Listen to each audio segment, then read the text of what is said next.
कैसे कवर करेंगे? तो हम मैगजीन के जरिए भी सारी चीजें कवर करेंगे। करंट अफेयर से जितने भी क्वेश्चंस एग्जाम में आएंगे उसका 80% में गारंटी दे सकता हूं कि ये अप्रैल महीने की है। कंटेंट इसका होता मार्च महीने का, होता मार्च महीने का कंटेंट है, पर मैगजीन अप्रैल की है। तो आप लिखेंगे कि अप्रैल माह की मैगजीन करंट अफेयर प्रतियोगिता दर्पण मैगजीन, ये आपने हमेशा रखनी अपने पास और कोशिश करनी है कि आपके पास पिछली मैगजीन्स भी हो, हर महीने ये मैगजीन लें आप, क्योंकि अप्रैल महीने की बेशक मैगजीन है, पर ये बेशक जो मैगजीन है वो अप्रैल महीने की है, परंतु इसमें कई बातें जनवरी की भी होंगी, कई बातें फरवरी की भी होंगी, कई बातें इसमें मार्च की भी होंगी। राइट, ऐसा नहीं कि अप्रैल की मैगजीन है तो उसने सिर्फ मार्च का ही कवर किया होगा। राइट, तो इसलिए हमने इसमें ये चीजें डिस्कस कर ली हैं। पिछली वीडियोस मेरी यूट्यूब पे मैंने डाल दी हैं, आप वहां चेक कर लेना, ठीक है, जो प्रीवियस लेक्चर्स है। बहरहाल लेट मी डू दिस। हम कहाँ पहुंचे थे, मैं चेक कर लेता हूँ उसको।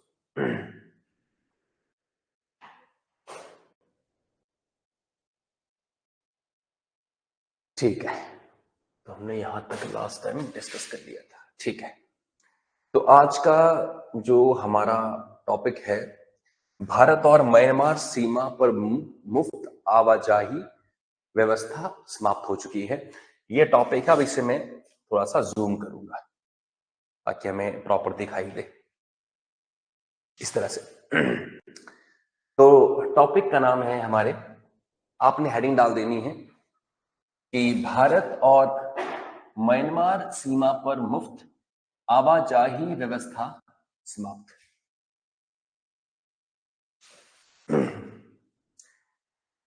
तो हम इसे डिस्कस करेंगे फटाफट से, पर आप थोड़ा सा जान लीजिए कि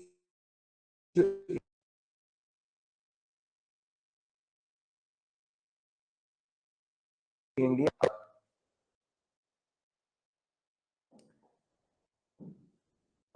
म्यांमार की हम बात करें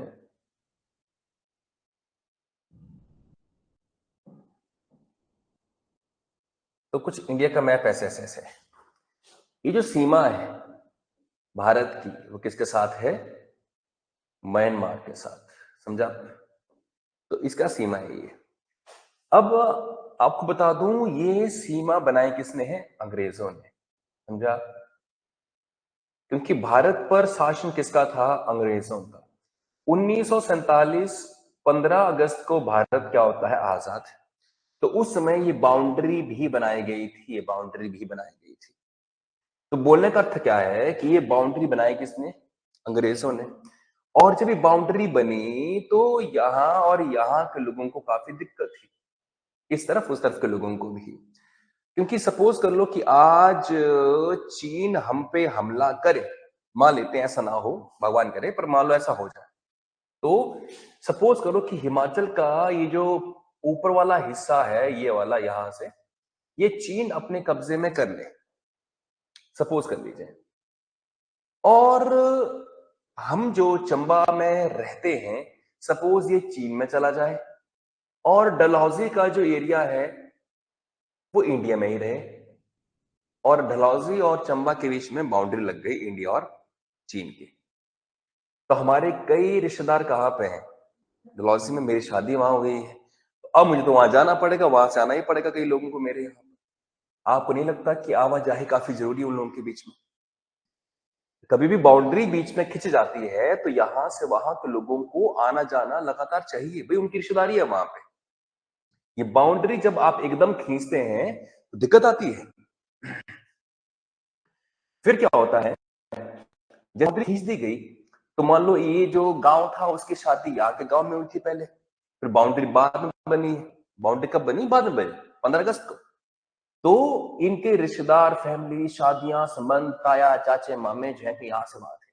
तो सरकार ने क्या कहा कि 16 किलोमीटर तक, कितना किलोमीटर? 16 किलोमीटर एरिया जो इंडिया और म्यांमार का इधर और उधर होगा, उसमें बिना किसी वीजा के आप आ जा सकते हैं, कोई वीजा नहीं चाहिए इधर से उधर आने के लिए, ताकि और चूंकि हो सकता है कि आज पे मुंडन है, कल जैसे ये जो सीजन चला है हमारे हिंदुस्तान में, चंबा में, कि 17 तारीख से लेके 25 तारीख तक बहुत शादियां हैं, एक एक पंचायत में 4-4 शादियां हैं। अब इमेजिन करिए आप कि इनके भी यहाँ रिश्तेदार होंगे, लगभग इनको हर दिन जाना पड़ेगा उधर को, लगभग हर दिन वहां जाना पड़ेगा। आज मुंडन है, कल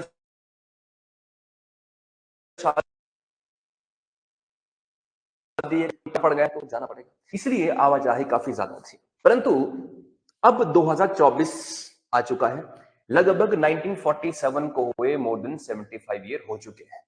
अब इस तरफ के लोग ज्यादातर कोशिश करेंगे कि हम शादी ब्याह करें तो इसी एरिया में करें, और यहाँ के लोग सोचेंगे कि हम शादी ब्याह करें तो इसी एरिया में करें, ताकि आना जाना थोड़ा सा ये इस तरफ इनकी परमिशन लेनी पड़ेगी। वैसे मुफ्त में है, वैसे क्या ये मुफ्त है, पर आपको फिर भी थोड़ी बहुत फॉर्मेलिटी करनी पड़ती है, साइन करने पड़ते हैं, फॉर्मेलिटी दिखानी पड़ती है कि हम जा रहे हैं, कब आना वापस, तो फॉर्मेलिटी तो होती है। अब मुझे यहाँ से डलहौजी जाना पड़े या मुझे यहाँ से तीसरा जाना पड़े, भरमौर जाना पड़े, मुझे कोई फॉर्मेलिटी नहीं करनी पड़ती, सीधे गाड़ी हम स्टार्ट करेंगे और वहां पहुंच जाएंगे। और इधर तो काफी दिक्कत है। तो इसलिए अब लोग आहिस्ता आहिस्ता क्या कर रहे हैं, अपने एरिया में शादी कर रहे हैं। जो बॉर्डर के उस पार हैं वो म्यांमार में ही शादी कर रहे हैं, वही उनकी रिश्तेदारी है। और जो पुराने रिश्तेदारी थी 75 साल पहले वाली, अब वो खत्म भी हो रही है। जैसे मेरे दादा की जो सिस्टर थी, मुझे उनके बच्चों के नाम तक पता नहीं है कि नहीं है? शायद आपके भी जो दादा थे, उनकी जो बहनें थी, कहाँ उनकी शादी हुई है, अब वो क्या है, उनके बच्चे कौन, मिला तक नहीं उनसे मैं। मेरा सिर्फ कनेक्शंस कहाँ तक बचा हुआ है, मेरे फादर की जो बहनें थी, मेरी बुआ जी हैं, वहां मैं आता जाता रहता हूँ। और मेरे दादाजी की जो बहनें थी, एक दो के पास तो मैं जो नजदीक में वहां हो आता हूँ, तो कुछ उनकी बहनें ऐसी भी हैं जो दूर ब्याही हुई हैं और मैं वहां जा तक नहीं पाया हूँ। मैं अब उनको सिर्फ जानता हूँ, उनके ना बच्चों को जानता हूँ, उनकी पोतियां मेरे से बड़ी हैं, मैं नहीं पहचानता उनको, समझे, क्योंकि रिलेशन काफी क्लोज है कि नहीं है। उनकी दादी और अगर मेरे दादा भाई बहन है तो रिश्ता कमजोर क्लोज का रिश्ता हुआ। इट मीन्स ये शो करता है कि 75 साल बाद रिश्तेदारी जो 75 ईयर पुरानी होती है लगभग खत्म हो जाती है। इसलिए सरकार ने क्या कहा, अब ये सिस्टम हम समाप्त करने वाले हैं आवाजाही का। क्यों? कुछ लोग ब्याह शादी के चक्कर में ड्रग्स लेके चलते हैं और बेचते हैं यहां से वहां। म्यांमार से भारत में काफी क्या आती है, ड्रग्स आती है। तो ड्रग्स का रैकेट बन रखा है। तो जो लोग बोलते हैं कि हम भाई वहां शादी हमारी फलना है, उसके जरिए वहां से वहां घुसते हैं और फिर ड्रग का कारोबार चल रहा है। यहां से ड्रग्स फिर पूरे हिंदुस्तान आती है। भारत में जो ड्रग्स आती है वो दो रास्तों से आती है, एक अफगानिस्तान के रास्ते और एक जो है म्यांमार के रास्ते। पर यहाँ का जो जो सीमा है वो काफी चैलेंजिंग इसलिए है क्योंकि ये जो बाउंड्री है इसमें कोई तारे लगाई नहीं हमने, खुली बाउंड्री है ये। इसलिए खुली बाउंड्री में कोई भी कहीं से भी लपक के नाली किसी खड्डे से होता हुआ पहुंच जाएगा ऊपर को। यहाँ क्या है, सीमाएं बनी हुई है। तो बेशक यहाँ दिक्कतें ज्यादा है, पर यहाँ प्रॉपर क्या है, बाउंड्री है। यहाँ प्रॉपर बाउंड्री नहीं है, कोई तारे लगाई नहीं हुई है, आराम से कोई यहाँ से वहां आ सकता है। इसलिए लिखिएगा इसके अंदर,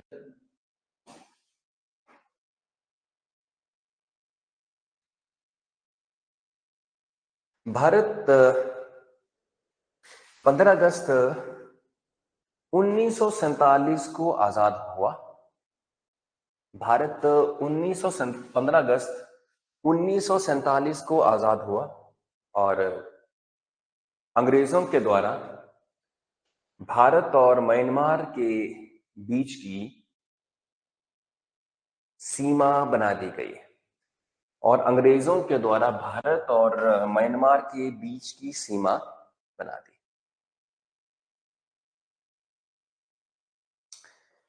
फुल स्टॉप। नेक्स्ट पॉइंट में लिखिएगा, दूसरे पॉइंट में, जब भी दो देशों के बीच में अचानक से सीमा बनाई जाती है, जब दो देशों के बीच में अचानक से सीमा बनाई जाती है तो सीमा आर और पार के लोगों को काफी दिक्कत रहती है। तो सीमा आर और सीमा पार के लोगों को काफी दिक्कत रहती है। सीमा आर और सीमा पार के लोगों को काफी दिक्कत रहती है, समझा? तो सीमा आर और सीमा पार के लोगों को काफी दिक्कत रहेगी। बोल साहब।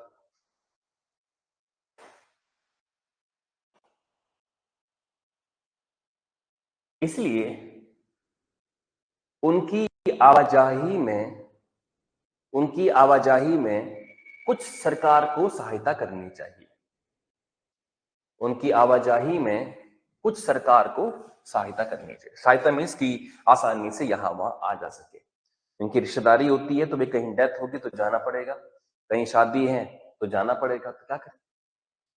सीमा का दिक्कत तो वहां के लोगों को आता है। अब हुआ क्या कि काफी सालों तक लोगों को बहुत दिक्कत आई कि भाई शादी है, जा नहीं पा रहे हैं, बहुत फॉर्मेलिटी करनी पड़ रही है। और चलो शादी का फ्री प्लान होता है कि शादी अगले महीने 15 तारीख को मान लो, तो अभी से तैयारी शुरू कर देंगे, सरकार से परमिशन लेना चालू कर देंगे। और जो मौत होती है अचानक से होती है कि अभी डेथ हुई तो अभी जाना पड़ेगा, उसके लिए अगर सरकार से परमिशन लेंगे तो 2 दिन लग जाएंगे, तो फिर तब तक बंदे को जला देंगे, कुछ कर देंगे। इसलिए 2018 के अंदर सरकार ने क्या व्यवस्था बनाई? मुफ्त आवाजाही व्यवस्था, इसको बोलते हैं फ्री मूवमेंट रेजिम।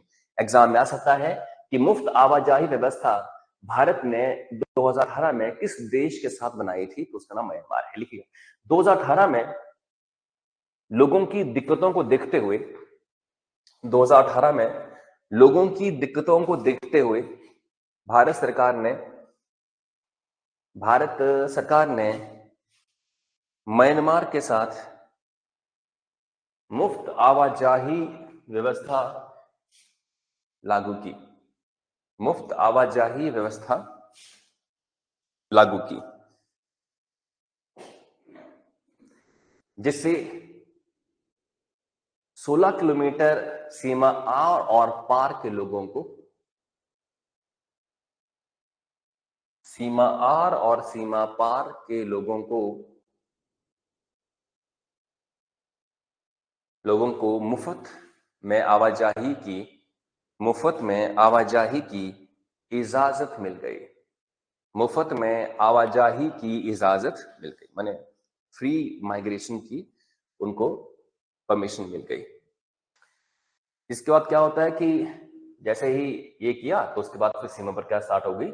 गड़बड़ियां, ड्रग्स, हथियार आना चालू हो गए। तो फिर समस्या है, आज जब भी किसी व्यक्ति को कुछ फ्रीडम देंगे तो उसके नुकसान भी होते हैं। जैसे बच्चा है, बेटा या बेटी है, पेरेंट्स उसको बहुत फ्रीडम दें तो बिगड़ जाएगा वो। अगर फ्रीडम कम दें तो नफरत करेगा अपने माँ बाप के साथ। वैसे ही अगर आप फ्रीडम नहीं देते हैं तो लोगों की सरकार के प्रति नाखुशी जाहिर होती है कि सरकार उनकी सुन नहीं रही है। सरकार जब उनकी सुनती है तो फिर गड़बड़ियां होती हैं, तो क्या करें, इसलिए दिक्कत आ जाती है। तो देखो 18 से लेकर 24 तक 6 साल ये फ्रीडम दी तो क्या हुआ? गड़बड़ियां हो गई, हथियार आ रहे थे और नशीले पदार्थ आ रहे थे, जिस कारण से सरकार ने हाथ खड़े कर दिए कि भाई अब नहीं हो सकता यहाँ पर। तो लिखिएगा, इसका फायदा उठाकर नेक्स्ट पॉइंट में, इसका फायदा उठाकर सीमा पार से भारत में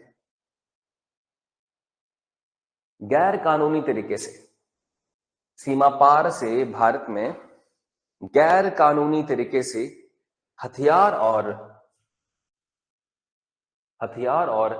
नशीले पदार्थ आ रहे थे। हथियार और नशीले पदार्थ आ रहे थे।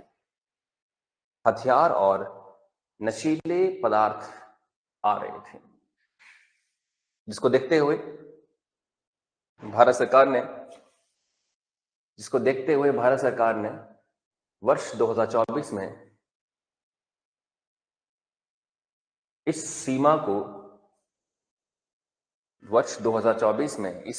को बंद करने का निर्णय लिया है। वर्ष 2024 में इस सीमा को बंद करने का निर्णय लिया है। इस सीमा को बंद करने का निर्णय लिया है। ठीक है जी। भारत और म्यांमार के बीच में ये सीमा कितने किलोमीटर की है? 1643। कई बार एग्जाम में पूछा गया है। भारत और म्यांमार की सीमा 1643 किलोमीटर है। भारत और म्यांमार की सीमा 1643 किलोमीटर है। भारत और म्यांमार की सीमा 1643 किलोमीटर की है। भारत और म्यांमार की सीमा। चलिए, इतना डिस्कस करने के बाद अब हम डिस्कस करेंगे कि नेक्स्ट टॉपिक जो हमारा है वो है भ्रष्टाचार बोध सूचकांक। इसे बोलते हैं करप्शन परसेप्शन इंडेक्स। ये बताता है कि कौन सा देश कितना भ्रष्टाचारी है और कौन सा देश कितना कम है। ये रैंक बताता है कि कौन है डेनमार्क।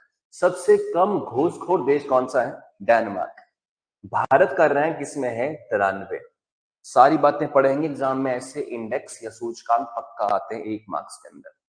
आइए डिस्कस करते हैं। डाल दीजिए हेडिंग पूरी की पूरी कि भ्रष्टाचार विरोध सूचकांक भारत का ये पूरी लिखिए और मुझे 1 मिनट का टाइम दीजिए।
चलिए जी, तो हमारा टॉपिक है कि करप्शन क्या होती है। करप्शन का मतलब क्या होता है, समझते हैं? भ्रष्टाचार क्या होता है? करप्शन का मतलब यह है कि कोई व्यक्ति सरकारी पद पे बैठा है और उस पद का एक इस्तेमाल करते हुए घूस ले रहा है। समझा आप? तो सरकारी पद पे रहते हुए अपनी पावर का मिसयूज करके एक्स्ट्रा पैसा कमाना चाह रहा है। हमारे देश में नेता से लेके संतरी तक, कांस्टेबल तक, पटवारी तक और इवन प्यून तक लगभग जिसको मौका मिलता है सब करप्शन करते हैं। इसमें कोई दो राय नहीं है। आप जब भी फ्यूचर में कभी ऑब्जर्व करेंगे, फ्यूचर में क्या, अगर आप अभी भी ऑब्जर्व करें तो ट्रैफिक पुलिस जो है या नॉर्मल पुलिस लोगों से 100 रुपए 200 रुपए लेकर उनका 10,000 रुपए का चालान माफ कर रही होती है। मान लो आपने लाइसेंस नहीं रखा है, आपका लाइसेंस नहीं है तो 5,000 का चालान है, मगर 200 रुपए दो साइड से तो चालान माफ हो जाता है। और ये घूसखोरी है, करप्शन है। बहरहाल इसमें हम डिस्कस करेंगे कि भाई कौन सी संस्था है जो भ्रष्टाचार बोध सूचकांक जारी करती है, कितने देशों पे हुआ और रैंक भारत का कितना है, 93 है। तो ये तो इसी उससे ही आई थिंक सब कुछ हो गया है। दो चीजें यहां से मैंने जाननी है कि कितने देशों पे रिसर्च हुई, 180, और उसमें 180 में इंडिया का रैंक कितना है, 93। ये दो चीजें यहीं से क्लियर हो गई। अब लिखिए इसमें मुख्य बिंदु या की पॉइंट्स कुछ भी, और फटाफट से हम लोग यहां लिखना चालू करते हैं। तो सबसे पहले हमारा टारगेट होगा ट्रांसपेरेंसी इंटरनेशनल। ये वो संस्था है जो करप्शन के ऊपर रिपोर्ट जारी करती है। तो लिखिएगा ट्रांसपेरेंसी इंटरनेशनल वह संस्था है, ट्रांसपेरेंसी इंटरनेशनल वह संस्था है जो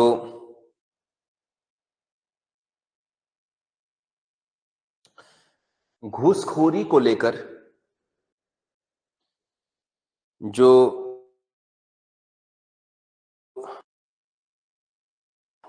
जांच पड़ताल करती है, जो घूसखोरी को लेके जांच पड़ताल करती है, फुल स्टॉप। नंबर दूसरा पॉइंट, इसने 180 देशों पर शोध किया।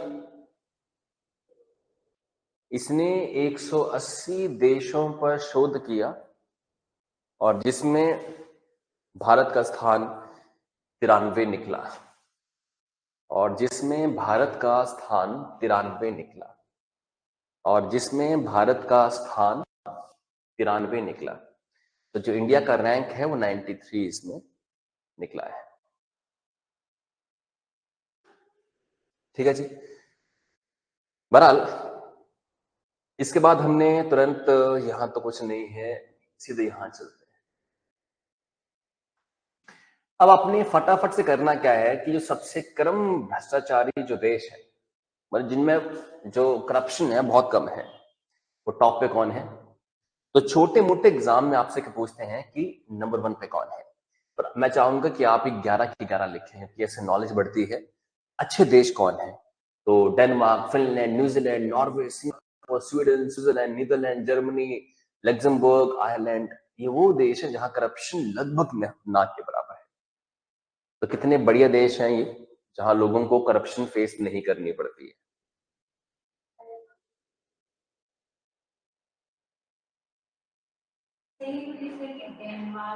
हाँ जी।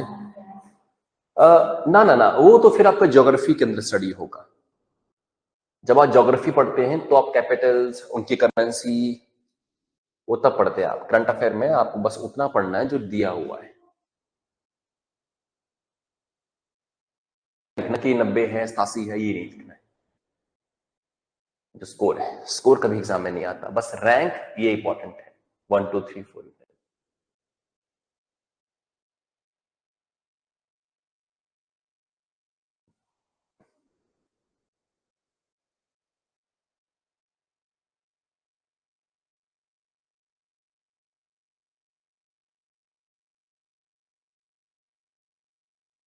अब हो गए जी नोट।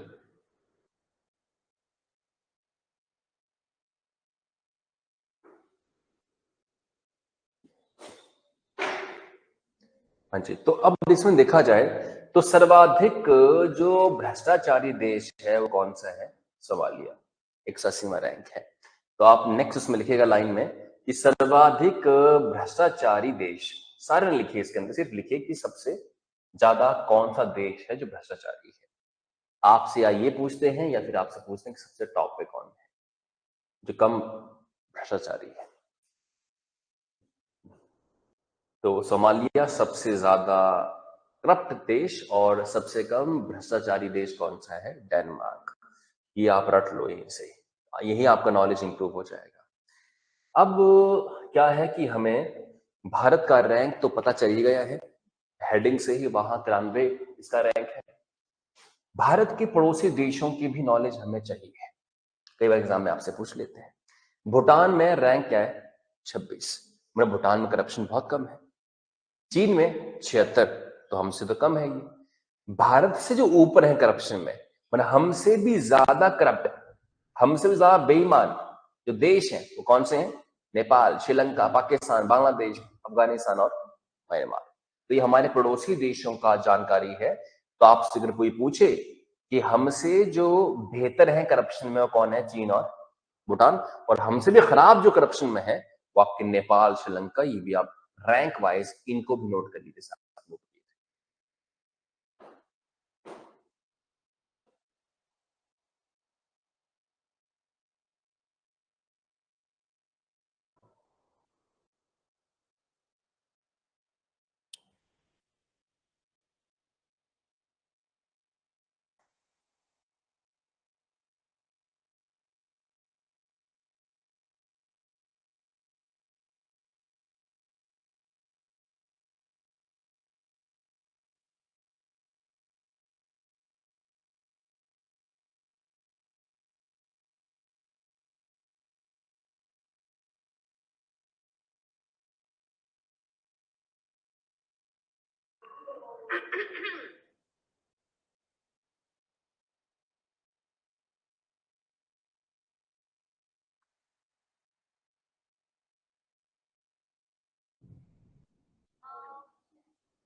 हो गई थी नोट? ठीक। इसके बाद हम जो टॉपिक डिस्कस करेंगे इसको भी लिख लो आप। वैसे टॉपिक काफी छोटा है। अमेरिका की निजी कंपनी का मून लैंडर ओडिसियस चंद्रमा की सतह पर उतरा है। तो आपसे क्या पूछें एग्जाम के अंदर कि हाल ही में एक मून लैंडर में जिसे मून पे उतारा जाएगा, लैंड कराया जाएगा, ओडिसियस किस देश के द्वारा भेजा गया है? ऑप्शन ए, बी, सी होगा, डी होगा। तो अमेरिका राइट ऑप्शन होगा। इसे कृपया आप लिख लें। और कोई खास बात इस बारे में अब नहीं है कि इसके 6 पैर हैं कि 4 पैर हैं, उतने इंपॉर्टेंट नहीं है हमारे लिए। एग्जाम में ऐसा कुछ पूछता नहीं है कभी।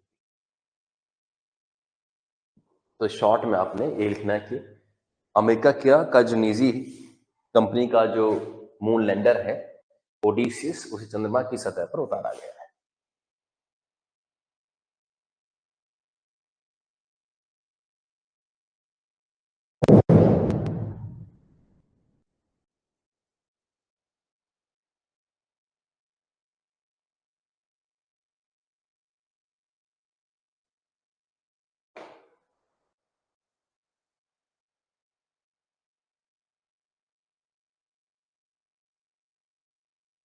तो हो गए जी नोट, बस इतना से। नेक्स्ट टॉपिक है हेनलिक रिपब्लिक। हेनलिक रिपब्लिक इसको बोलते हैं ग्रीस। ग्रीस के प्रधानमंत्री किरियाकोस मित्सोताकिस ये भारत आए हैं। एग्जाम में आपके पक्का पूछ सकते हैं कि हाल ही में एक देश के प्रधानमंत्री जिनका नाम है किरियाकोस मित्सोताकिस, ये कौन से देश के प्रधानमंत्री हैं? तो ग्रीस के। तो हेनलिक रिपब्लिक ग्रीस के प्रधानमंत्री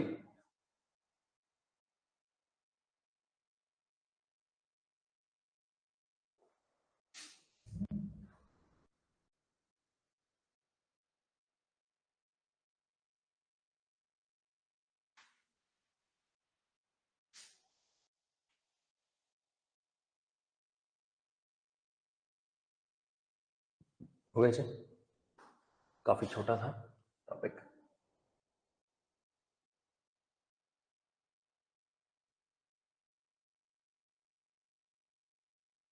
आगे बढ़े।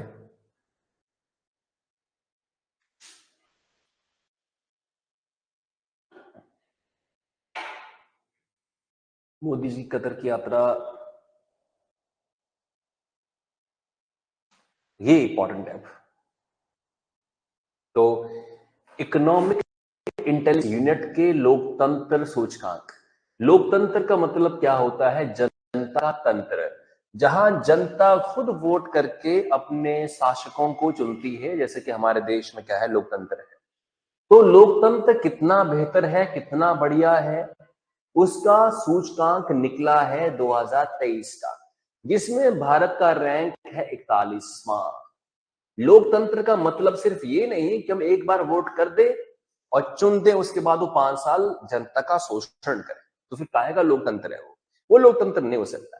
लोकतंत्र का मतलब ये है कि आप सरकार तो चुनते हैं, पर साथ साथ में सरकार जवाबदेह रहती है आपके प्रति लगभग हर समय। तो एक बेहतर लोकतंत्र होता है।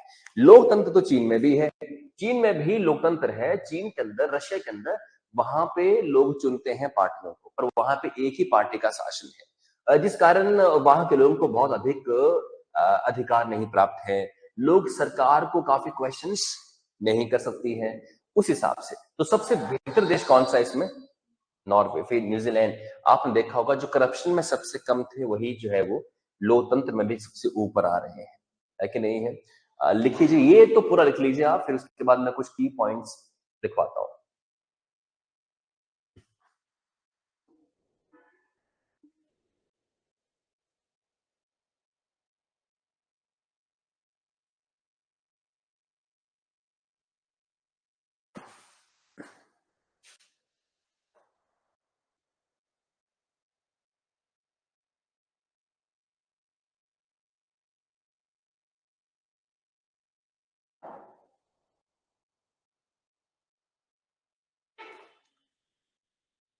लिख लीजिए फर्स्ट पॉइंट के अंदर, इकोनॉमिक इंटेलिजेंस यूनिट एक संस्था है।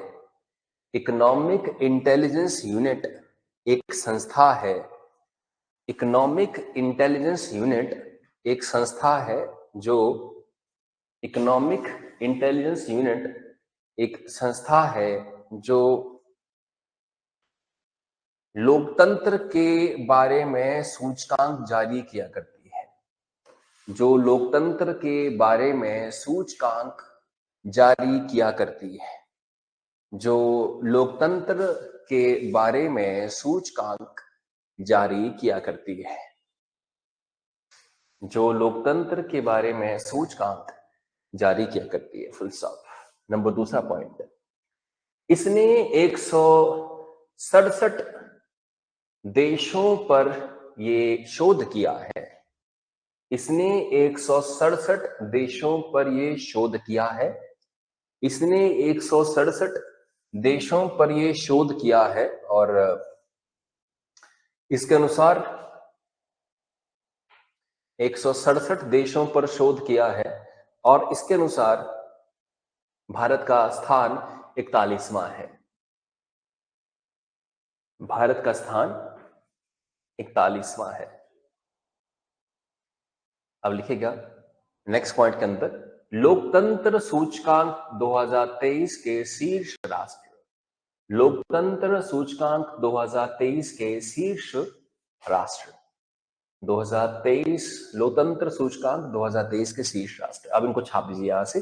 ये वाला स्कोर आप नहीं लिखेंगे, सिर्फ लिखेंगे 1 2 3 4 और 10 तक। तो नॉर्वे है, न्यूजीलैंड है, आइसलैंड है, स्वीडन है, फिनलैंड है, डेनमार्क, आयरलैंड है, स्विट्जरलैंड है, नीदरलैंड है और ताइवान है। ये देश है जो लोकतंत्र में बहुत बेहतर है। बाकी डिस्कशन हम कल करेंगे, इसी उसके आगे बढ़ेंगे नेक्स्ट क्लास के अंदर। और फिलहाल आज इतना ही।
डिस्कस कर रहे हैं प्रतियोगिता दर्पण मैगजीन अप्रैल महीने की, राइट।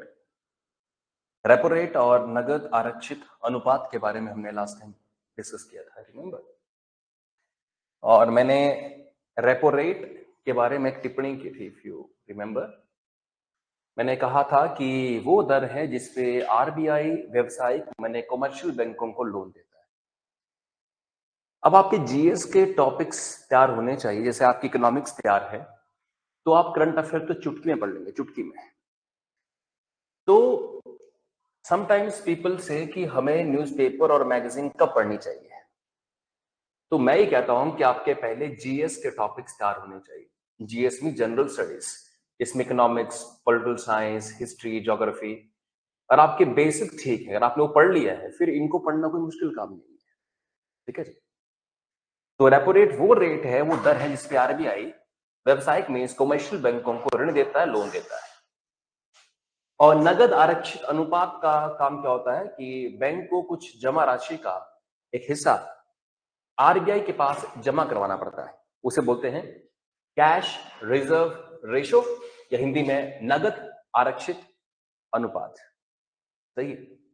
तो रेपो दर काफी समय से क्या है, फिक्स 6.50 की। तो आपसे एग्जाम में पूछ सकते हैं कि रेपो दर क्या है, अभी पूछ सकते हैं, पहले चांस नहीं था। क्यों? क्योंकि अगर आप 7 दिसंबर 2023 से पहले देखें तो ये 6.5, 6.25, 6.90, तो मीन्स लगातार चेंज हो रही थी। तो चेंज होते आंकड़े कभी आपसे पूछे नहीं जाते, जो आंकड़े फिक्स रहते हैं वही पूछे जाते हैं। और यही बात सीआरआर के लिए भी है। नगद आरक्षित अनुपात 4.50 का ही लगातार मेंटेन है, ठीक है जी। तो बैंक को अपनी जमा राशि का कुछ पैसा रिजर्व बैंक ऑफ इंडिया के पास रखना पड़ता है, डिपॉजिट करना पड़ता है, that is called CRR, means cash reserve ratio या फिर नगद आरक्षित अनुपात है। तो ये तो हमने बात कर ली थी। चीनी 70, ये खैर इतनी इंपॉर्टेंट बात नहीं है। भारत में दूरसंचार की हम बात कर लेंगे, बट लेट्स सी टॉपिक क्या है।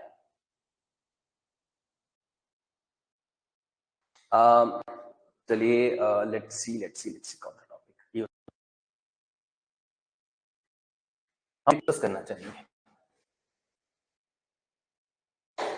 क्या है, 2000 बीता साल के लिए कर्मचारी भविष्य निधि जमाओं पर ब्याज 8.25 रहेगा।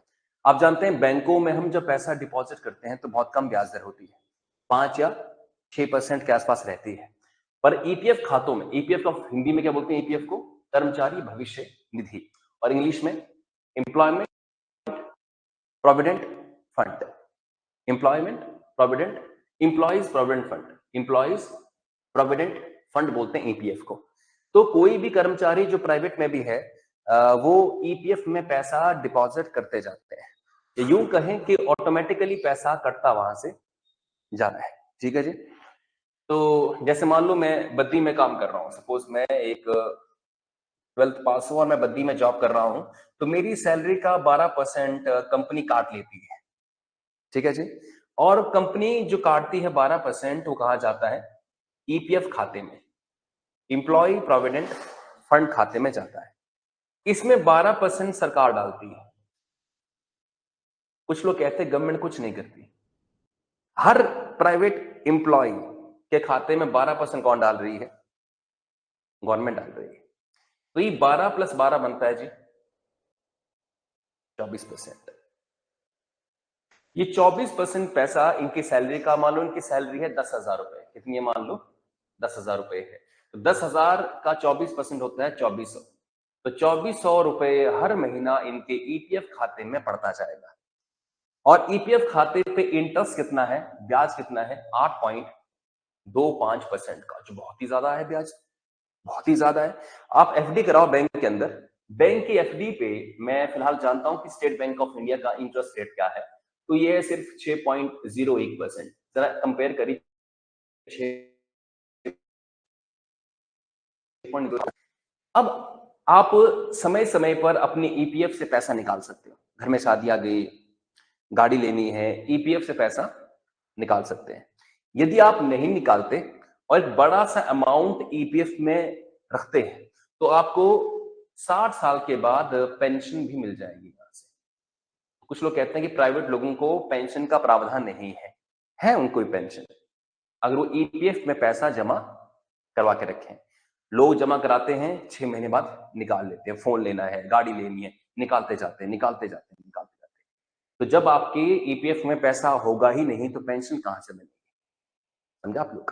तो इसलिए कई लोगों का ये मानना है कि प्राइवेट में पेंशन नहीं होती है, उनका सरासर मानना गलत है। आप ईपीएफ में पैसा जमा करवाते जाओ तो आप एक समय बाद आपके खाते में पैसा बहुत ज्यादा हो जाएगा, तो उससे आपको ब्याज के तौर पे कंपनी पेंशन देती रहेगी। समझा आप लोग? बहुत ज्यादा इंटरेस्ट रेट है। तो जरा फटाफट से डिस्कस करते हैं कि लिखिएगा 2023, हिंदी वाले सिर्फ ऐसे छाप दीजिए और इंग्लिश में लिखिएगा।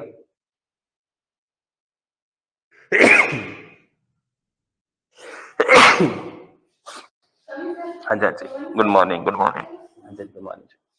तो लिखिए जी, for the year 2023-24, for the year 2023 and 24, the interest rate on EPF is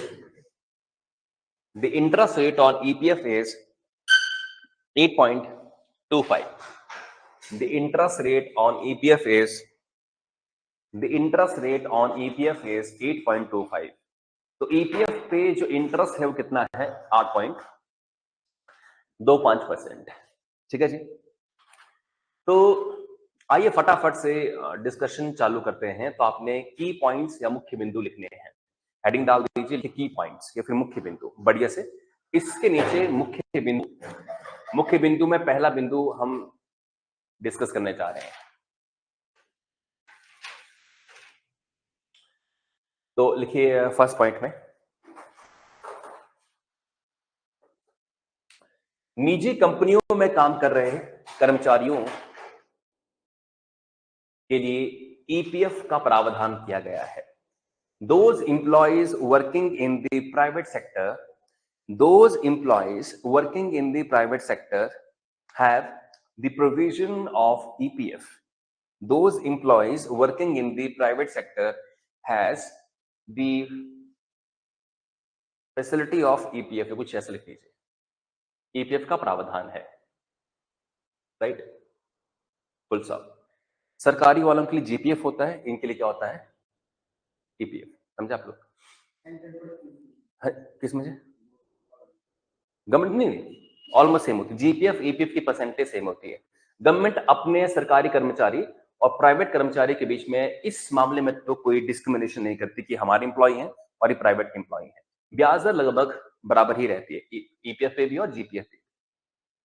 लिखिएगा इसके अंदर, प्रति माह नेक्स्ट पॉइंट में प्रति माह निजी कर्मचारी की तनख्वाह से 12% every month company deduct 25% of the money of the salary of employee.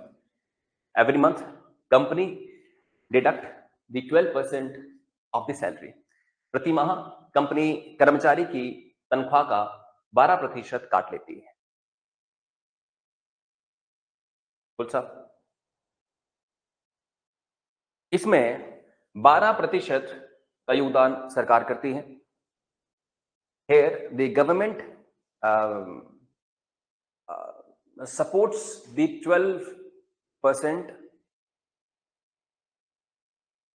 Here the government supports 12%, सरकार भी 12% and becomes 24% और 24% बन जा रहा है और 24% बन जाता है, becomes 24% और 24% बन जाता है। ये पैसा उस व्यक्ति के ईपीएफ खाते में जमा करा दिया जाता है। That money is deposited into the employee's EPF bank account, into the employee's EPF bank account. ये पैसा कर्मचारी के ईपीएफ खाते में डाल दिया जाता है, कर्मचारी के ईपीएफ खाते में डाल दिया जाता है। ठीक है जी। नेक्स्ट पॉइंट में ईपीएफ पे ब्याज दर बहुत अधिक होती है। The interest rate on EPF is very high. EPF पे ब्याज दर बहुत ज्यादा होती है। The interest rate on EPF is very high. और लिखो ब्रैकेट में, मौजूदा समय में ये 8.25% है। Currently it is 8.25%. Currently it is 8.25%. मौजूदा समय में ये 8.25% है। मौजूदा समय में ये 8.25% है। ठीक है जी। तो ये फिलहाल इतनी है। आगे डिस्कस किया जाए इसके ऊपर कि अगर एम्प्लॉय यहां से बहुत अधिक पैसा ना निकाले तो उसे 60 साल के बाद पेंशन भी सरकार देगी। तो लिखिए, अगर कर्मचारी, लास्ट पॉइंट में, अगर कर्मचारी ईपीएफ में एक पर्याप्त पैसा जमा करा दे, if a employ deposit the sufficient amount of money, if employ deposit a sufficient amount of money, then he or she will get pension after 60 years. यदि एक कर्मचारी अपने खाते में, ईपीएफ खाते में पर्याप्त पैसा जमा करा दे तो उसे 60 वर्ष के बाद पेंशन भी मिलेगी। तो उसे 60 वर्ष के बाद पेंशन भी मिलेगी। आफ्टर 60 ईयर ही और she will get pension as well. उसे पेंशन भी मिलेगी। दे रही नहीं सरकार 12% हर महीना।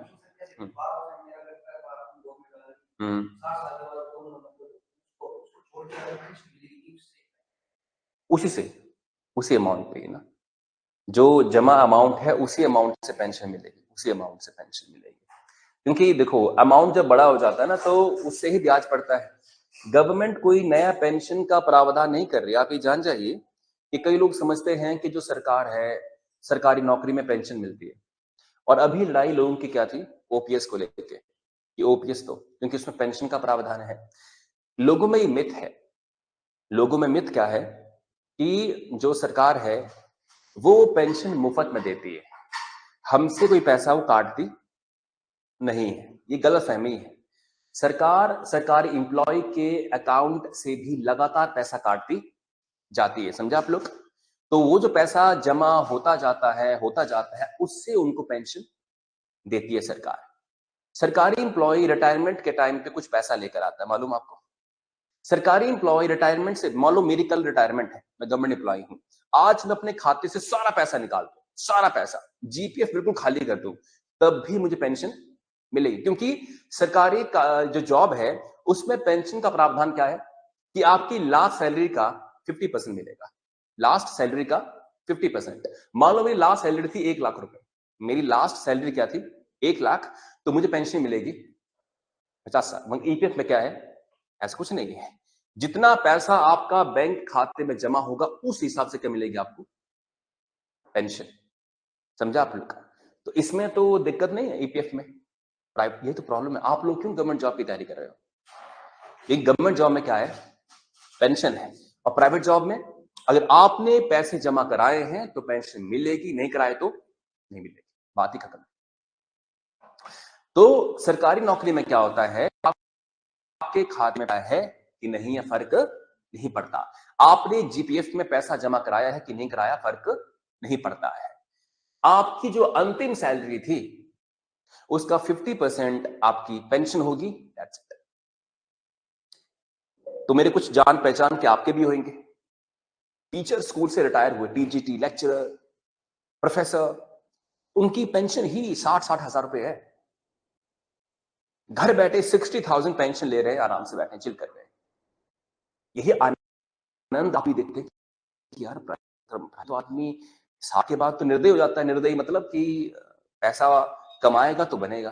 पर सरकारी जॉब में रिटायरमेंट के बाद चाहे वो 60 साल हो या 58 साल हो, उसके पास एक पेंशन का सफिशिएंट सहारा जरूर होता है, सही कि नहीं है? तो इसलिए सरकारी केसेस में, सरकारी जॉब में आपको पेंशन आपकी सैलरी के हिसाब से मिलती है कि आपकी सैलरी अंतिम क्या थी उस हिसाब से। गवर्नमेंट आपकी सैलरी से लगातार पैसे काट रही होती है, वो अपने खाते से नहीं देती आपको पैसा, आपके डे 1 से वो पैसा काटती जाती है, काटती जाती है, काटती जाती है। फिर बाद में उसी पैसे से आपको जो है पेंशन बना के दे देती है। पर वो पेंशन का अमाउंट डिपेंड किस पे करता है, आपकी लास्ट सैलरी पे। अगर आप प्यून थे और आपकी सैलरी लास्ट थी 30,000 रुपए, तो आपकी पेंशन होगी 15,000। अगर आप कोई आईएएस थे, आपकी लास्ट सैलरी थी 3 लाख रुपए, तो आपकी पेंशन होगी 1.5 लाख रुपए। आप मान लो जज थे, आपकी लास्ट सैलरी थी 5 लाख रुपए, तो आपकी पेंशन होगी 2.5 लाख रुपए। तो उसके हिसाब से वो पेंशन दी जाती है। पर गवर्नमेंट जॉब में अगर आप 10 साल से पहले स्वर्ग सिधार गए तो कोई पेंशन नहीं मिलेगी आपकी फैमिली को।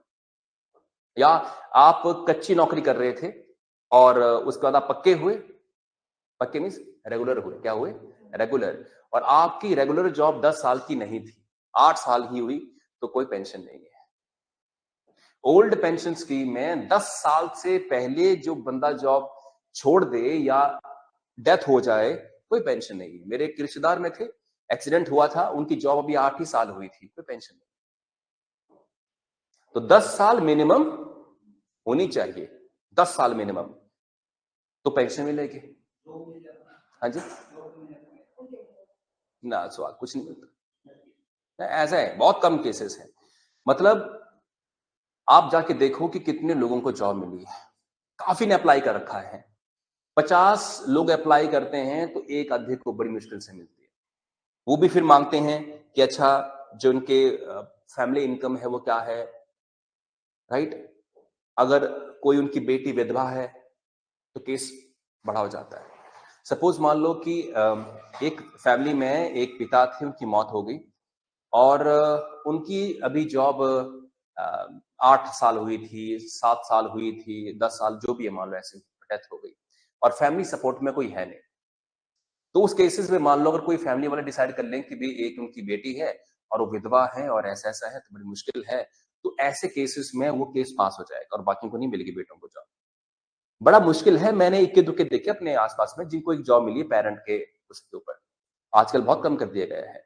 मतलब बहुत ही सिफारिश, मुख्यमंत्री के पैर रगड़ो, सीएम से, मिनिस्टर से मिलो कि सर हमारा केस पास करा दो।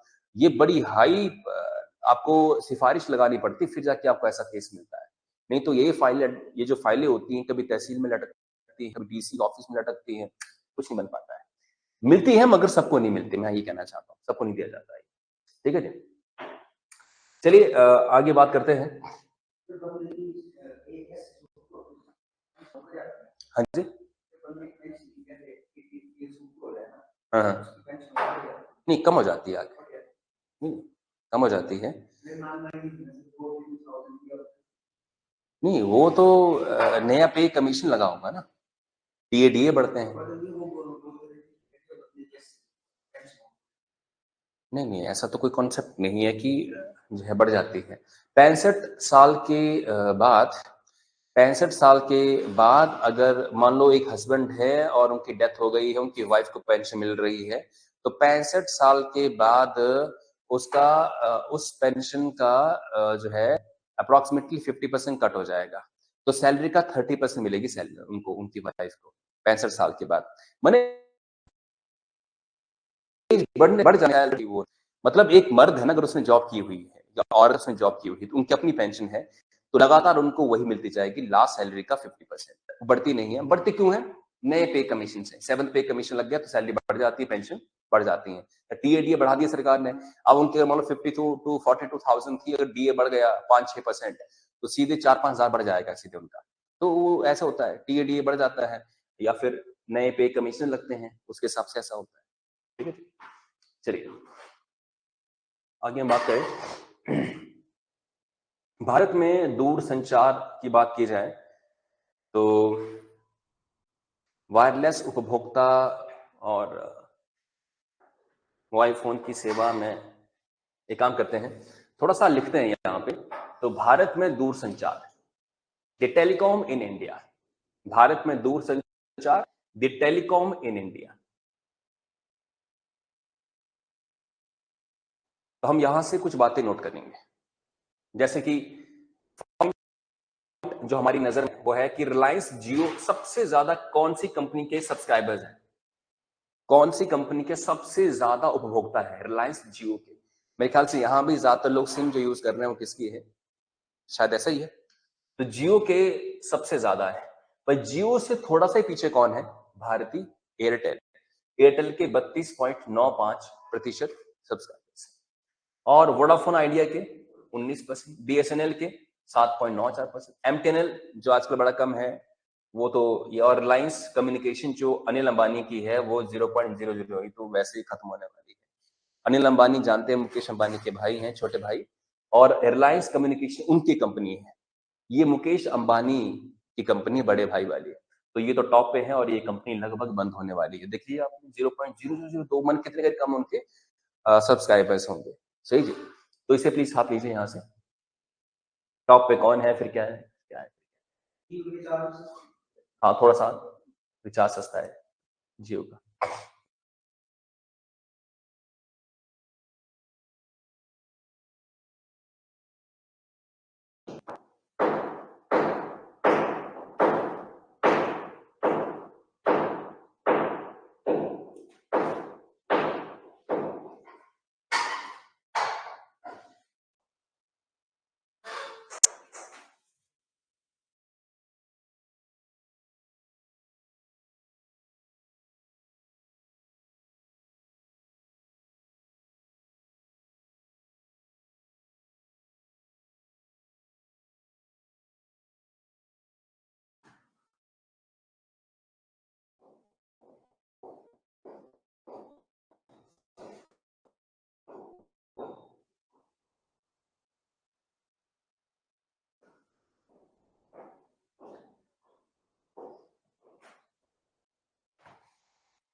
होगा जी। तो हमने अब यहां देखना है कि शहरी उपभोक्ता कितने हैं और ग्रामीण उपभोक्ता कितने हैं। टेलीफोन कनेक्शन भारत में कुल कितने हैं जी? 1190.35। तो 1190 मिलियन में है, और इसका मतलब क्या है कि 119 करोड़, लगभग 119 क्या है करोड़। तो भारत में जो कनेक्शंस हैं, जो मैंने सिम है और घर वाले लैंडलाइन कनेक्शंस हैं, देखो वायर लाइन मतलब लैंड लाइन, जैसे मान लो यहाँ वाईफाई कनेक्शन हमने लगाया हुआ है, तो ये क्या है? लाइन वाला है। जो वायरलेस है, जैसे हमने अपनी फोन में सिम डाल रखी है, वो हैं 115 अप्रोक्सीमेटली मिलियन। मतलब आप जानते हैं कि अ, अगर हम 100 मिलियन करें तो उसका बनता 1 करोड़, है ना? तो 119 करोड़ टोटल है। शहरी उपभोक्ता है कितने? लगभग 662 करोड़। और गांव वाले कितने हैं? 527। तो गांव में भी अब टेलीकम्युनिकेशन का प्रसार काफी बढ़ गया है। ये 2 पॉइंट प्लीज यहां से आप उसके बाद काफी चीजें और तो इसमें नहीं लगती।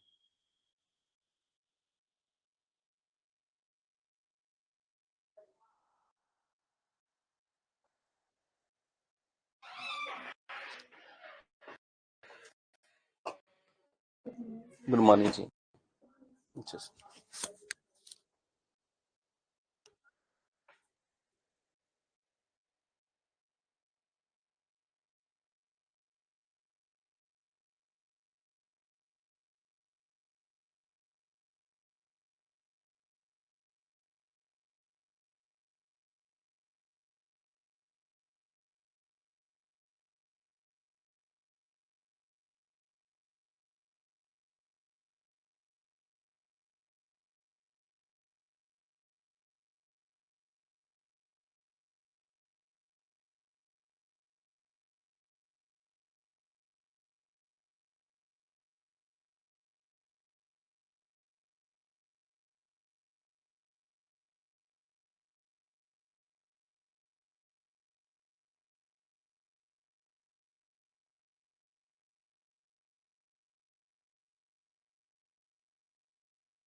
चलिए, नोट किया आपने इनको?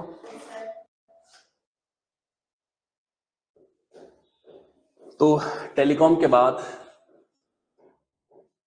हमारा नया टॉपिक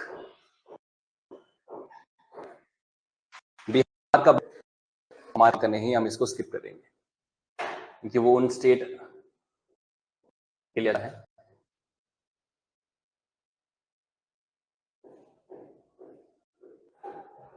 उत्तर प्रदेश का बजट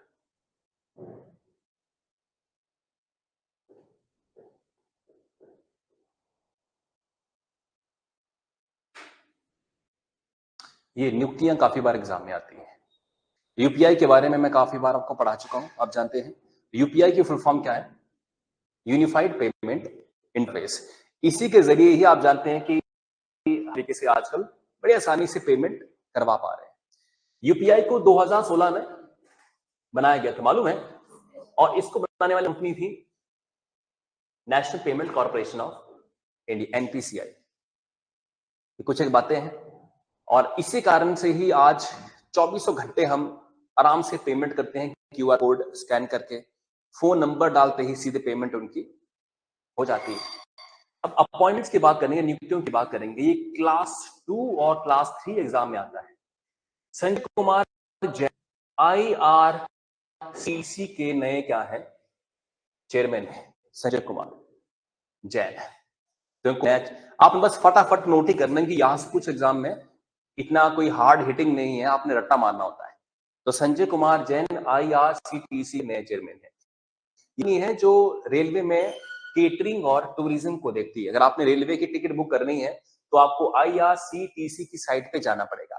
तो रेलवे का रख रखाव, खानदर, वो सारा क्लीनिंग, हाइजीन सारा वही मेंटेन करते हैं, आईआरसीटीसी करते हैं।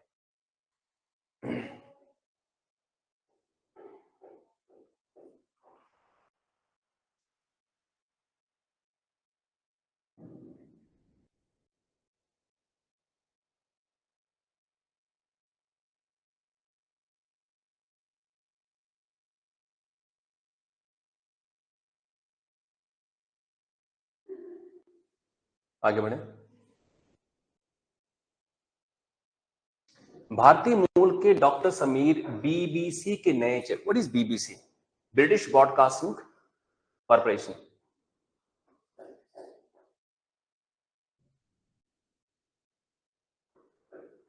खास लिखा नहीं है वैसे इनके बारे में, ठीक है। तो बीबीसी एक आज चैनल है, जानते हैं आप? बड़ा फेमस है, जैसे आज तक है, जी न्यूज है, वैसे बीबीसी एक चैनल है, British broadcasting corporation, British corporation. और न्यूज जगत में बीबीसी का बड़ा नाम है। अब कभी भी नेट पे न्यूज चलोगी, बीबीसी की रिपोर्टिंग है, बीबीसी का जो काम है बहुत ही जबरदस्त है। तो इन्हें अभी इसका चेयरमैन बनाया गया है, जो बड़ी बात है।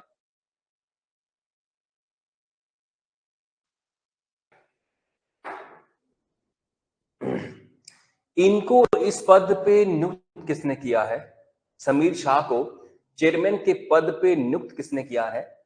किया था 2019 में ब्रिटेन की, अभी तो नियुक्त हुए हैं, 2019 में ब्रिटेन की तत्कालीन महारानी एलिजाबेथ II द्वारा commander of the order of British empire के रूप में सम्मानित 72 वर्षीय, मान इनको ये भी सम्मान दिया जा चुका है, the commander of the order of British, ठीक है जी, commander of the order of British empire.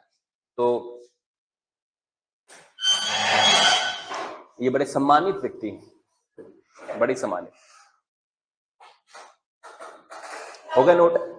बस दो दो लाइनें लिखो, ज्यादा नहीं लिखना है इसके अंदर।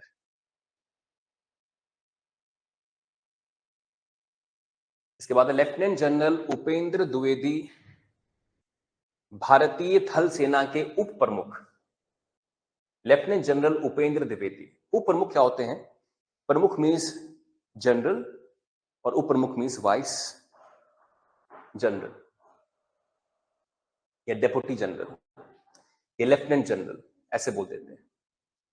भारतीय थल सेना के उत्तरी कमान के लेफ्टिनेंट जनरल जो भी है, इनके बारे में ये बात लिख लो। सिंगल लाइनर बातें हैं ये, और एग्जाम में पक्का पूछी जाती है। और आप जानते हैं नोट्स हम बाद में रिवाइज करते हैं, बाकी मैगजीन वगैरह ये इनको रिवाइज करना बहुत मुश्किल काम है। थल सेना मीन्स द इंडियन आर्मी। हो गए यहां तक? ये इनकी फोटो है, lieutenant general Upendra Dwivedi, vice chief इनको बनाया गया है, वाइस चीफ हम ऐसे कह सकते हैं। अब कर्नाटक के उच्च न्यायालय के मुख्य न्यायाधीश हमारे काम का नहीं है, उत्तर प्रदेश के मुख्य, ये हमारे काम का नहीं है।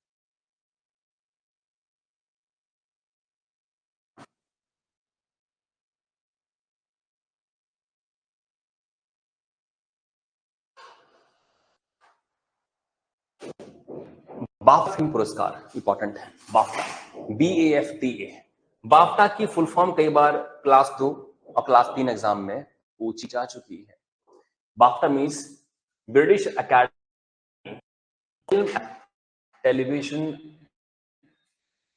Arts, film and television arts. इसकी फुल फॉर्म कृपया टाइम कर ले, याद कर ले। अकेडमी ऑफ फिल्म एंड, ये वाला ऊपर लिखा ना, British academy of film and television arts, BAFTA. 2024 के 73वें पुरस्कार का वितरण हुआ है।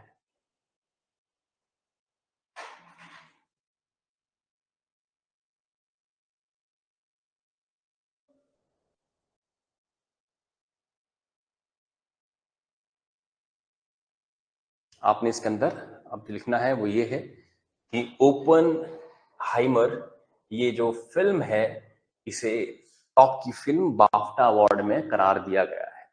बाफ्टा अवार्ड के अंदर ये सबसे बड़ी फिल्म मानी गई है, टॉप की फिल्म मानी गई है, ओपन हाइमर, ओपन हाइमर।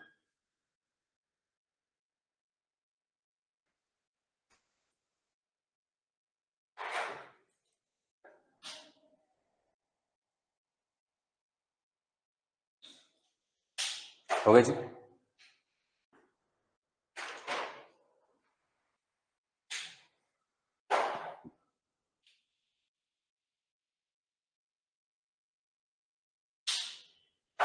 ओपन हाइमर के अलावा कुछ खास यहां लिखने की जरूरत नहीं है।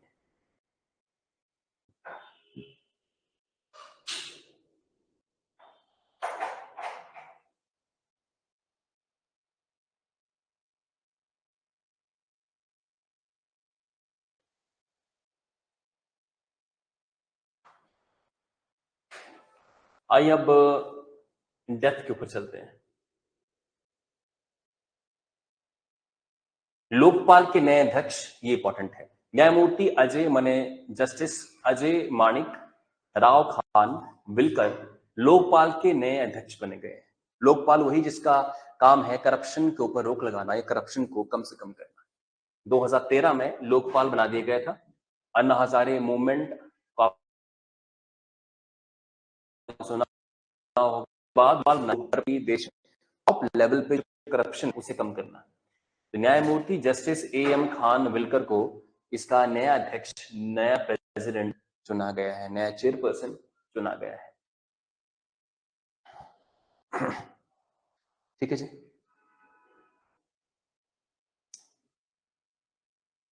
फटाफट एक एक लाइन में हमने इसको निपटाना है। फाली सैम नरीमन की बात करेंगे। तो फाली सैम नरीमन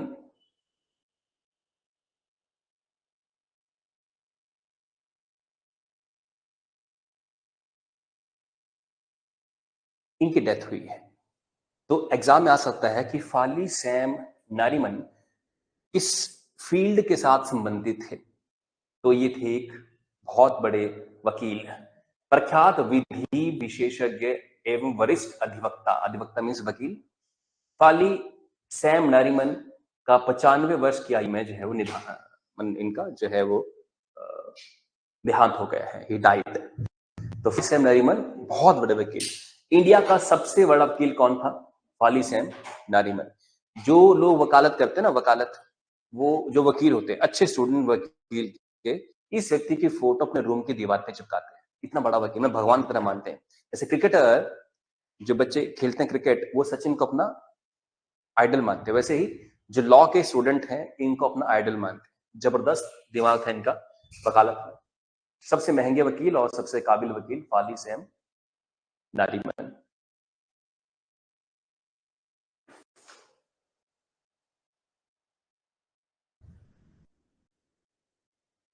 दूसरे पंकज उदास, इनको तो सभी जानते हैं, इनके बारे में एग्जाम में सवाल आए तो आए, नहीं तो नहीं भी आ सकता है। पंकज उदास मतलब गजल गायक, बहुत बहुत ही अव्वल दर्जे है ना। आहट एल्बम, चिट्ठी आई है ना, कजरे की था चांदी जैसा, अरे वाह वाह वाह। तो ऐसे ऐसे गाने उन्होंने गाए, गजलें गाई, इस तरह के सिंगर थे ये, ठीक है। तो इनको भी पूछा जा सकता है। अब जिनका सिंगिंग में या जिनका म्यूजिक में इंटरेस्ट नहीं है, उनके लिए शायद ये नाम सुना सुना नहीं है, तो उनको दिक्कत आ सकती है एग्जाम में। और पंकज उदास के बारे में इज वेरी वेरी इजी। मेरे ख्याल से अगर 100 लोग हैं तो शायद 70 जानते हैं कि पंकज उदास गजल गायक थे। अब आपने करना क्या है, ये पुस्तकें होती हैं, एक आध प्रश्न पुस्तकों पे आता है, याद आपको, आपने कई बार एग्जाम दिए होंगे तो एक आध क्वेश्चन आता है कि ये पुस्तक के लेखक कौन है। तो ये पुस्तकें जो आती है वो यहां से पूछी जाती है। ब्रेकिंग द मोल्ड, तो reimagining India's, reimagining India's economic future, breaking the mould. Raghuram ji Rajan, जो आप जानते हैं कि बहुत बड़े इकोनॉमिस्ट रहे हैं और इंडिया के पुराने गवर्नर भी रह चुके हैं। 11 rules for life, Chetan Bhagat की ये बुक निकली है।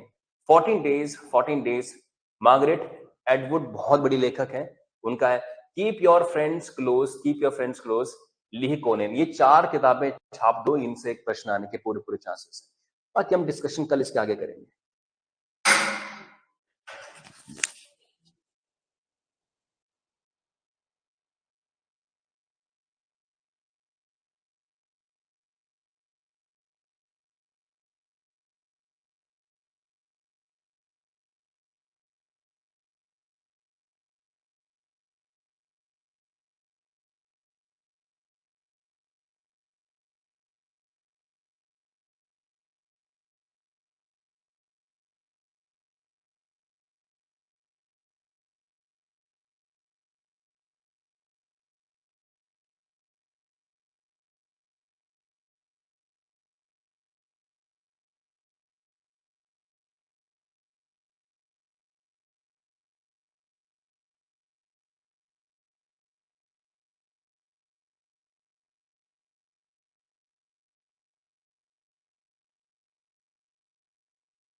हमने लास्ट क्लास में, जब आप नहीं थे तो, एक और लेक्चर इसमें कर लिया था। आई थिंक 1 या 2 लेक्चर्स कर लिए हैं, तो मैं वहीं से स्टार्ट करूंगा।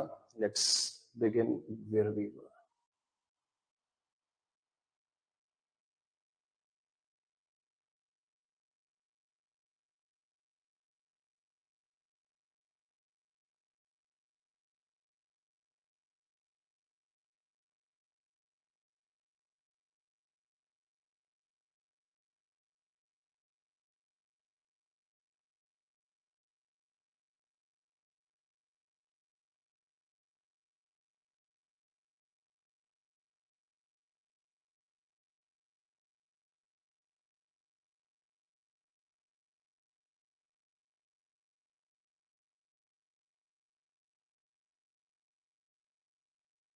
चलिए तो बिगिन करते हैं।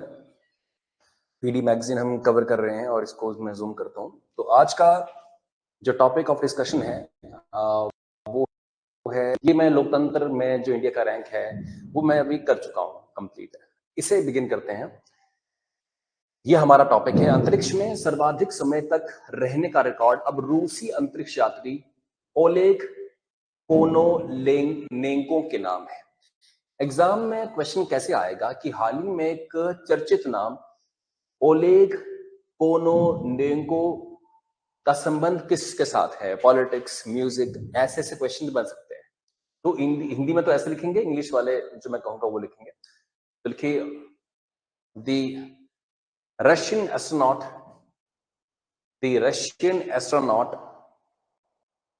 ओलेग ओलेग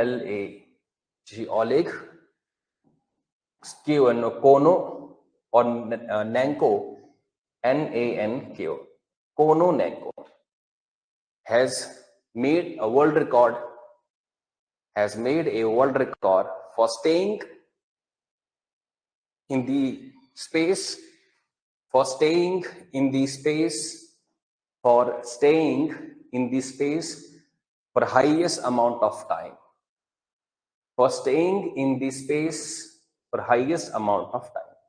सबसे ज्यादा समय के लिए अंतरिक्ष में रहे। अंतरिक्ष माने स्पेस। पृथ्वी की, जब पृथ्वी की सतह से ऊपर आप चले जाते हैं वो स्पेस ही होता है, समझे आप लोग। इसमें फर्स्ट पॉइंट क्या है कि इनका जो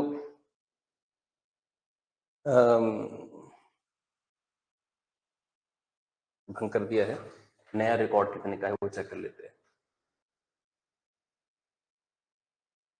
इनका रिकॉर्ड चेक करते हैं। लिखिए, first point,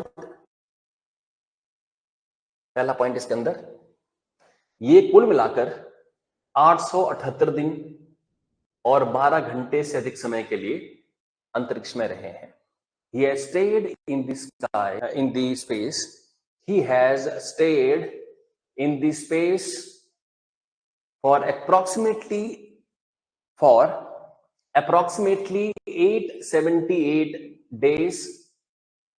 For approximately 878 days and 12 hours. 878 days and 12 hours. तो 878 दिन और 12 घंटे के यहाँ पे ये रहे हैं। तो अब इसके बाद कोई और चीज बनती नहीं है। इससे पहले रिकॉर्ड किसके नाम था, I don't think second point की यहां कोई नेसेसिटी है, छोड़िए इसे। मीरा रोबोट के जरिए अंतरिक्ष में सर्जरी का पहला परीक्षण। मीरा जो रोबोट है उसने अंतरिक्ष में पहला परीक्षण किया, मगर ये मेरी नजर में इंपॉर्टेंट आपके एग्जाम के अकॉर्डिंग है। सिर्फ रोबोट ने, या एक काम करो कहीं साइड पे लिख लो कि यही लाइन सिर्फ कि मीरा नाम के रोबोट ने अंतरिक्ष में सर्जरी की है। यूं तो सर्जरी रोबोट ने पृथ्वी पे तो कर दी है, आप जानते हैं हाल ही में 5-6 महीनों में लगातार रिपोर्ट्स आ रही थी कि कुछ रोबोट्स ने डॉक्टर की जगह पे सर्जरी करी है, ऑपरेशंस किए हैं हॉस्पिटल में। मगर अब ये तो अंतरिक्ष में की है, तो अब इसका अंग्रेजी में क्या होगा, अनुवाद होगा कि a robot named Mira has done the surgery, first surgery in the space. First surgery in the space. First surgery in the space. First surgery in the space. इसे नासा के द्वारा डिजाइन किया गया, ब्रैकेट में लिख लीजिएगा, designed by NASA.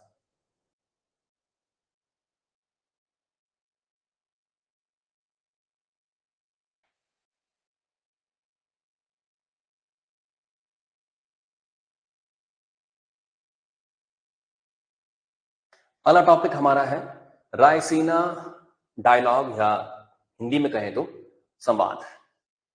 Raisina, RAISI,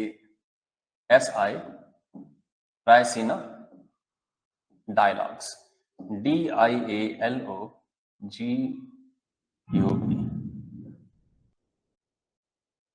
Raisina dialogue. तो Raisina dialogue means Raisina संवाद। अब इसमें फर्स्ट पॉइंट लिखिएगा। एक्चुअली इसका पर्पस क्या होता है इसका मुख्य पर्पज ये है कि जो विश्व के डिफरेंट डिफरेंट लीडर्स हैं, चाहे वो प्राइम मिनिस्टर्स हैं, प्रेसिडेंट हैं, और या फिर विश्व के उद्योगपति हैं, पत्रकार हैं, हर तरह के लोगों को इन्वॉल्व करना, जिससे भारत की जो छवि है वो बेहतर हो और आपसी जो रिलेशनशिप है वो स्ट्रांग हो। तो लिखिए फर्स्ट पॉइंट इसके अंदर।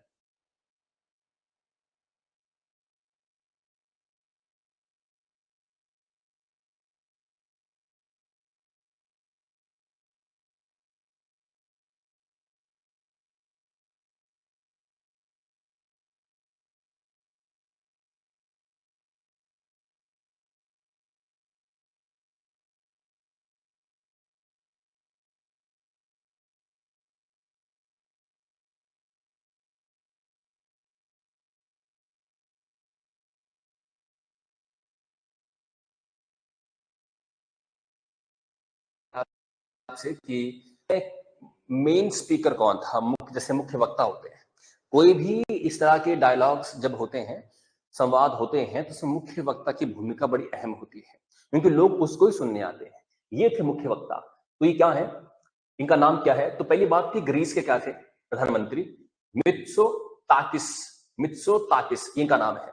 तो आपको एग्जाम में ये भी पूछ सकते हैं कि मित्सोताकिस नाम के व्यक्ति ने हाल ही में दौरा किया, ये किस देश के प्रधानमंत्री हैं? इटली के हैं कि जापान के हैं कि रूस के हैं, इत्यादि इत्यादि आपसे प्रश्न पूछ सकते हैं। तो लिखिएगा अगले पॉइंट में, the keynote speaker was prime minister of Greece. इसमें मुख्य वक्ता की भूमिका में ग्रीस के प्रधानमंत्री मित्सोताकिस थे। मैं रिपीट करता हूं, इसमें मुख्य वक्ता की भूमिका में ग्रीस के प्रधानमंत्री मित्सोताकिस थे। The keynote speaker in this dialogue was the keynote speaker in this dialogue was Prime Minister of Greece Mitsotakis. Next point, इसमें 2500 से अधिक लोगों ने भाग लिया। Approximately 2500 people participated in this. इसमें तकरीबन 2500 लोगों ने भागीदारी दी, जिसमें प्रधानमंत्री, राष्ट्रपति, where the prime ministers, presidents, famous industrialist, प्रमुख उद्योगपति, शिक्षाविद मीन्स एजुकेशनिस्ट, पत्रकार मीन्स जर्नलिस्ट, और राजनीतिक मामलों के विश्लेषक मीन्स पॉलिटिकल एनालिस्ट, ऐसे ऐसे लोग शामिल इसमें थे। इन्हें आप सही से लिख लें।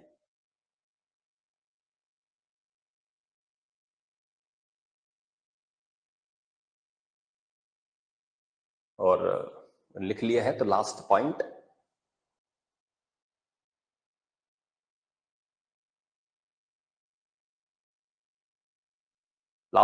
में है कि approximately 115 people participated in this. Approximately 115 people participated in this. Approximately 115 people participated in this. 115 people participated. 115 लोगों ने इसमें अपनी पार्टिसिपेशन दिखाई। ठीक है जी, क्या आपने यहां तक नोट कर लिया? ये बढ़ता है। अब आता है आपका प्योरली इकोनॉमिक्स का आर्थिक वाणिज्य परिदृश्य, means kind of Indian economics overview. तो इसमें हमें क्या क्या डिस्कस करना है और क्या चीजें नहीं करनी है वो भी देख लेते हैं यहाँ पे। तो फिलहाल हमने इसी टेबल को समझना है। कभी एग्जाम में यूं आपसे नहीं पूछते हैं कि हाल ही में रेपो रेट कितना है या रिवर्स रेपो रेट कितना है, क्योंकि मान लो आपका एग्जाम जून में है, सपोज कर लेते हैं, तो पेपर आपका सेट हो जाता लगभग अप्रैल के महीने में, समझा आप लोग? तो अप्रैल के महीने में पेपर सेट हो जाएगा, तो फिर लेटेस्ट रेपो रेट क्या पता मई क्यों हो, तो कभी पूछते नहीं कि रेपो रेट कितना है या रिवर्स रेपो रेट कितना है। और आप ये बात जान चाहिए कि रेपो रेट क्या चीज होती है?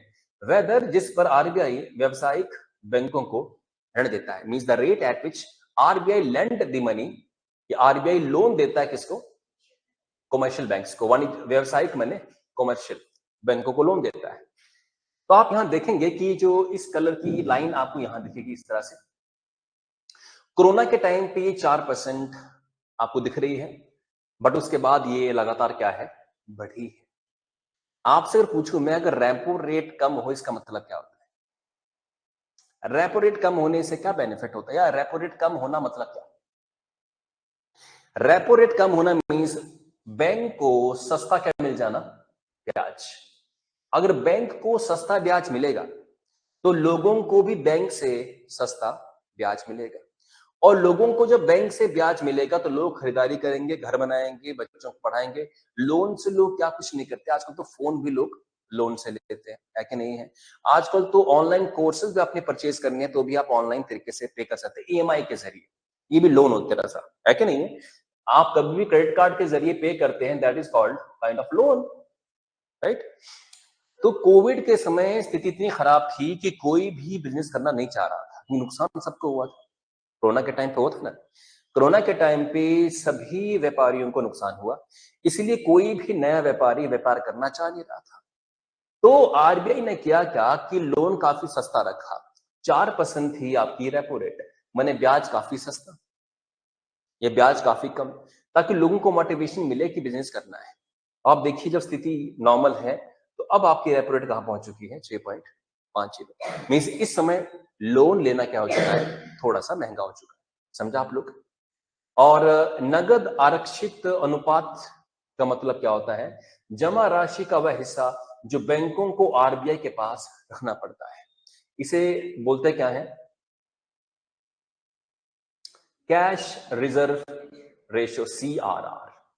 कैश रिजर्व रेशियो कितनी है, 4.50।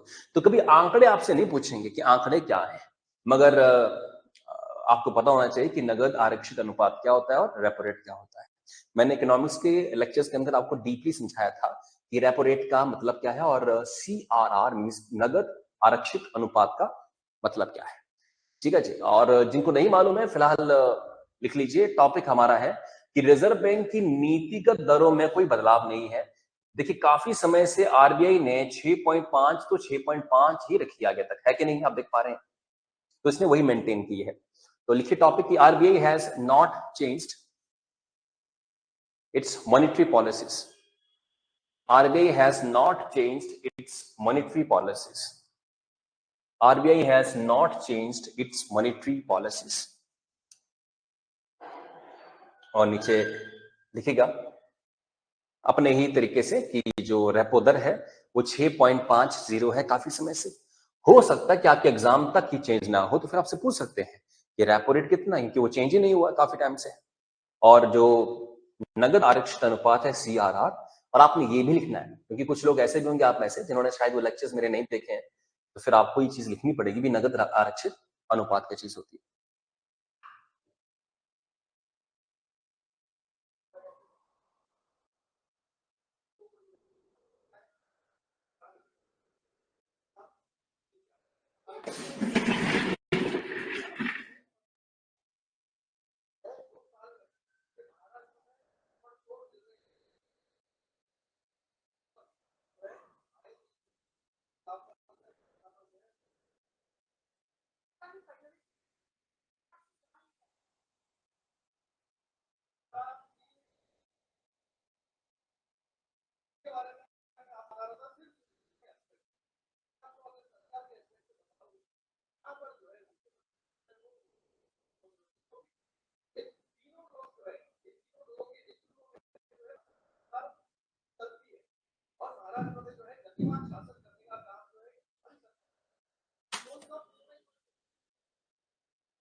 हाँ जी,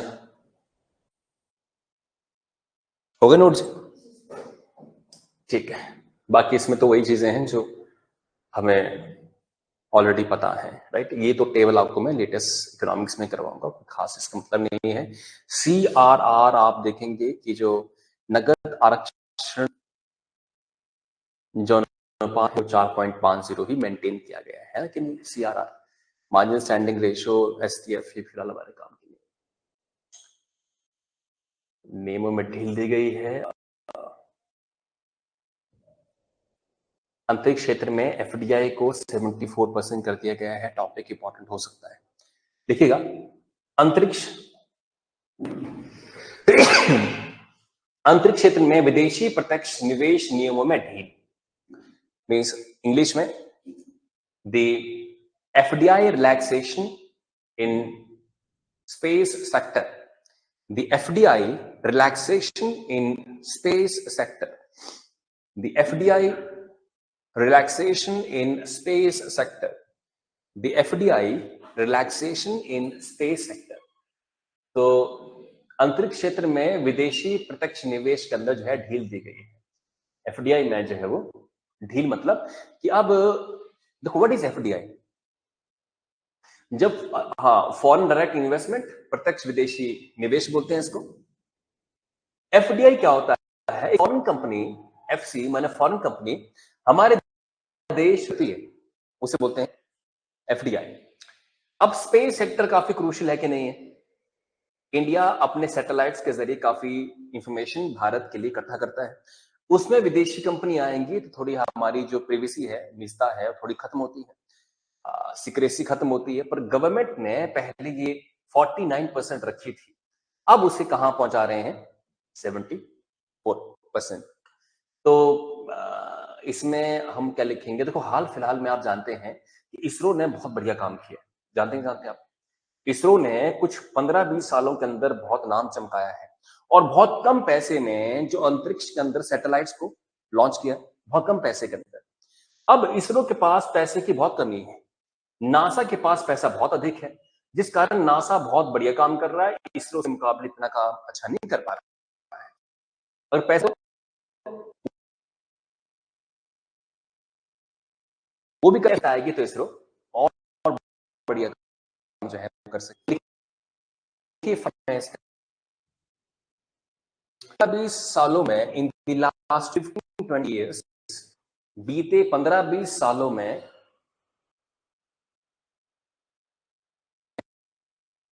का नाम, last 15-20 years the ISRO has India's name, the ISRO shined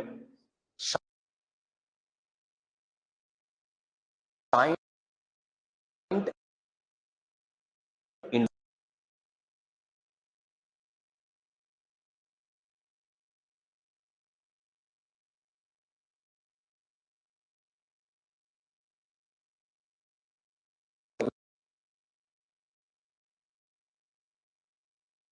which the people are comparing ISRO with NASA, जिस कारण से लोग इसरो को नासा के साथ कंपेयर कर रहे हैं।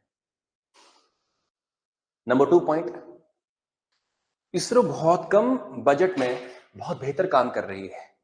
ISRO is doing great work in very less amount. ISRO बहुत कम पैसे में बहुत बेहतर काम कर रही है। ISRO is doing very great work in very less amount. ISRO बहुत कम पैसे में बहुत बेहतर काम कर रही है। इसरो बहुत कम पैसे में बहुत बेहतर काम कर रही है। Great work. साहब, यदि ISRO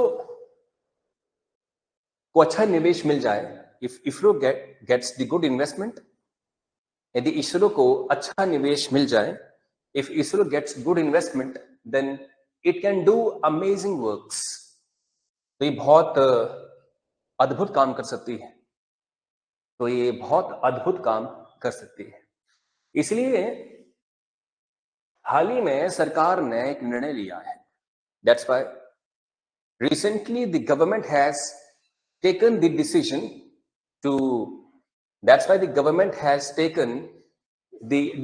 to increase the FDI limit।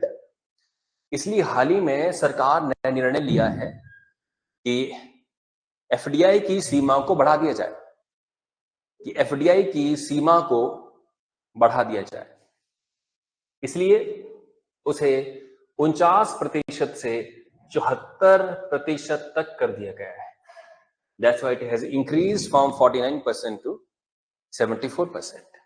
That's why it has increased from 49% to 74%। ठीक है जी, एक बार टाइम चेक करना क्योंकि नेक्स्ट टॉपिक थोड़ा लेंथी ना हो जाए हमारा। ओके चलिए, फिर नेक्स्ट टॉपिक लेंथी है, इन्हें हम कल डिस्कस करते हैं।